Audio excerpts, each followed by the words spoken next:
மோசமான ரஷ்யா நிலைமை. இந்தியாவிடம் பெட்ரோல் கேட்டு நிற்கும் புட்டின். அப்படி என்ன நடந்தது? போச்சே. நம் நாட்டுக்கு அதிகப்படியான கச்சா எண்ணெயை ஏற்றுமதி செய்து வந்த ரஷ்யாவின் நிலைமை தற்போது மோசமாகியுள்ளது.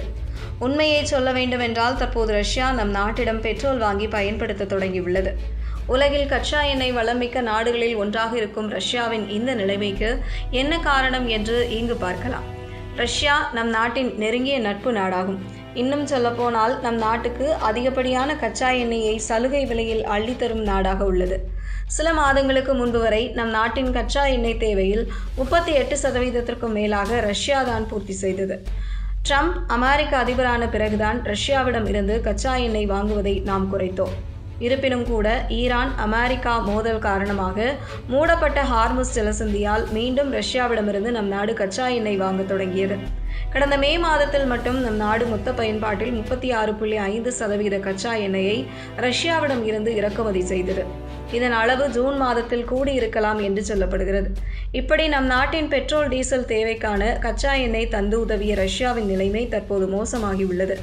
ஏனென்றால் ரஷ்யாவிலேயே தற்போது பெட்ரோல் தட்டுப்பாடு கடுமையாகியுள்ளது. இதனால் நம் நாட்டிடமிருந்து பெட்ரோல் வாங்கி ரஷ்யா பயன்படுத்த தொடங்கியுள்ளது. உலகில் கச்சா எண்ணெய் வளமிக்க நாடுகளில் ஒன்றான ரஷ்யாவிற்கு இந்த நிலை வந்தது எப்படி என்பது பற்றி இங்கு பார்க்கலாம். இதற்கு முக்கிய காரணம் உக்ரைன் ரஷ்யா போர்தான். உக்ரைன் ரஷ்யா இடையே கடந்த 4 ஆண்டுகளாக போர் நடந்து வருகிறது. இன்னும் போர் முடியவில்லை. இரு நாடுகளும் மாறி மாறி தாக்கி வருகின்றனர். இந்த நிலையில்தான் சமீப காலமாக உக்ரைன் ட்ரோன் மூலமாக ரஷ்யாவின் எரிசக்தி துறை சார்ந்த உட்கட்டமைப்புகளை குறிவைத்து தாக்குதல் நடத்தியுள்ளது. குறிப்பாக கச்சா எண்ணெய் சுத்திகரிப்பு மையங்கள் தாக்குதலுக்கு உள்ளாகி வருகிறது. இதனால் தற்போது ரஷ்யாவின் கடுமையான பெட்ரோல் உற்பத்தி பாதிக்கப்பட்டுள்ளது. ரஷ்யாவின் பல பிராந்தியங்களில் பெட்ரோல் கிடைக்காமல் மக்கள் நீண்ட வரிசையில் காத்திருக்க வேண்டிய சூழல் ஏற்பட்டுள்ளது. மேலும் பல இடங்களில் பெட்ரோல் விலை கிடுகிடுவென அதிகரித்துள்ளது. இதனால் பெட்ரோல் தேவையை பூர்த்தி செய்ய ரஷ்யா நம் நாட்டிடமிருந்து வாங்க தொடங்கியுள்ளது. அதன்படி முதற்கட்டமாக சுமார் 60,000 பெட்ரோல் டன் முதல் 60,000 மெட்ரிக் டன் வரையிலான பெட்ரோல் நம் நாட்டிடமிருந்து சரக்கு கப்பலில் ரஷ்யாவுக்கு அனுப்பி வைக்கப்பட்டுள்ளது.